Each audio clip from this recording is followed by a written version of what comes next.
అవుతారని మన వేదాల్లోనే ఉంది. ఉదాహరణకు ఈ రోజు నుంచి మీరు ఆదివారాన్ని గమనించండి. ఆ రోజున మిగిలిన రోజుల్లో లేని ఒక శక్తి ఉంటుంది. ఆ శక్తిని మన శరీరంలోకి ఆహ్వానించేంత చైతన్యం మనలో ఉండాలి. అందుకే ఆదివారం రోజున మాంసాహారాన్ని ముట్టని వారు విజేతలవ్వడం ఖాయం. దానికి తోడు ఆ సూర్య భగవానుడు సంపూర్ణమైన ఆరోగ్యాన్ని ప్రసాదిస్తాడు. మన దేశానికి బ్రిటిష్ వారు వచ్చినప్పుడు భారతీయుల్లో ఉన్న మేధోశక్తికి, సంపూర్ణ ఆరోగ్యానికి అబ్బురపడ్డారు. ఎందుకు భారతీయులు ఉత్తేజంగా, ఉల్లాసంగా, సిరి సంపదలతో తులతూగుతున్నారో అని అన్వేషించారు. చివరకు ఆదివారం నాడు మన పూర్వీకులు అవలంబిస్తున్న నియమాలే అందుకు కారణమని తెలుసుకున్నారు. భారతీయుల్ని ఇలాగే వదిలేస్తే ప్రపంచాన్ని జయించగలరు అన్న భయం ఇంగ్లీషు వారిలో మొదలైంది.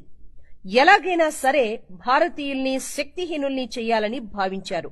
దీంతో ఆదివారం రోజును సెలవు దినంగా ప్రకటించడంతో పాటు ఆ రోజున మద్యం, మాంసం తీసుకునేలా ప్రోత్సహించారు. ఏ విధమైన నియమాలు పాటించకుండా చేశారు. ప్రపంచంలోని చాలా భాగాన్ని ఇంగ్లీషు వారే పాలించడంతో ఆనాటి నుంచి ఆదివారం సెలవు దినంగా వారు ప్రకటించేశారు. కాని తాము మాత్రం ఆదివారం నాడు ఖచ్చితంగా చర్చికి వెళ్లి భగవంతుణ్ణి ఆరాధించేలా ఏర్పాట్లు చేసుకున్నారు.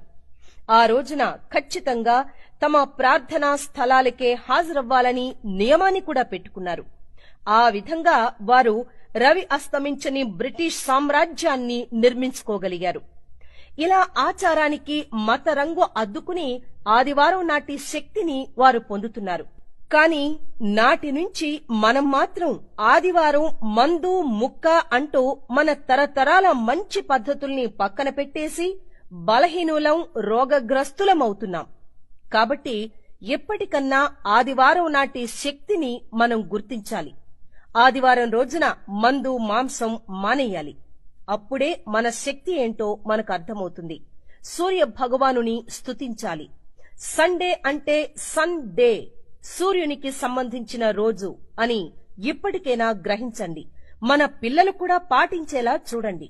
అప్పుడే మనం, మన దేశం శక్తివంతంగా రూపొందుతుంది.